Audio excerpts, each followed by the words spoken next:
What I'd like to do is just close with a look at 2013 and beyond. So we're going to stay focused on these three priorities of driving innovation, and you saw some of the tremendous innovation that we expect in 2013 from pharmaceuticals. In terms of growth, what will be key is to execute these launches flawlessly. And that's because when you think about 14 and 15 as we exit 2013, these are going to be the growth drivers for the company. And then finally, we're still focused on productivity, particularly in the area of procurement, where we think we can generate another, let's say, $1 billion of savings in 2013. So we expect group net sales to be in line with 2012, and this is while absorbing about $3.5 billion worth of patent losses. What that means by division is pharmaceuticals will decline, low single digit, but all of the other divisions will grow. And group core operating income expected to decline in about the mid-single digit range. I want to give you, though, a view of what happens after 2013.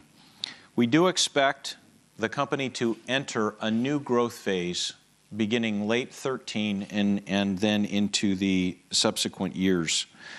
And it's going to be driven by three things. First, our growth products.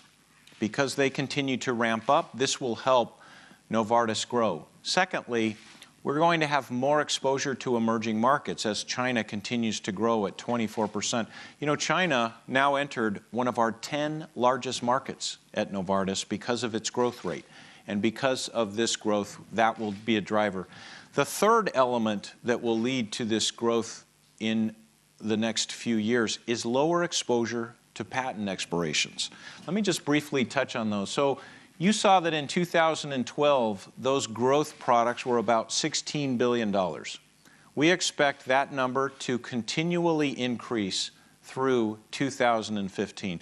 In fact, 80% of the sales that we expect from these growth products are already launched.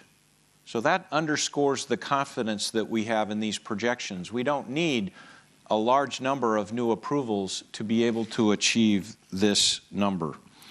The second pillar is this emerging markets growth. And you know that today, you know how big our emerging markets business. This will become a larger percent of Novartis total sales, and over the next 3 years will drive growth. But the third part is this generic exposure. You can see in 12 we had $2 billion, primarily Diovan. In 13 we expect about $3.5 billion of patent losses. But in 14 and 15, that number is going to reduce to between 2 and 3% of sales. And even included in that is our Gleevec patent expiration.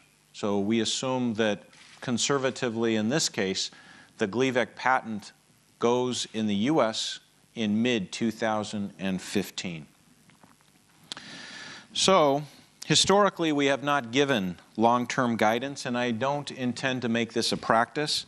But as an exception, I wanted to talk through what we expect in those coming years. And we expect sales growth in 14 and 15 at least in the mid-single digit range at the group level.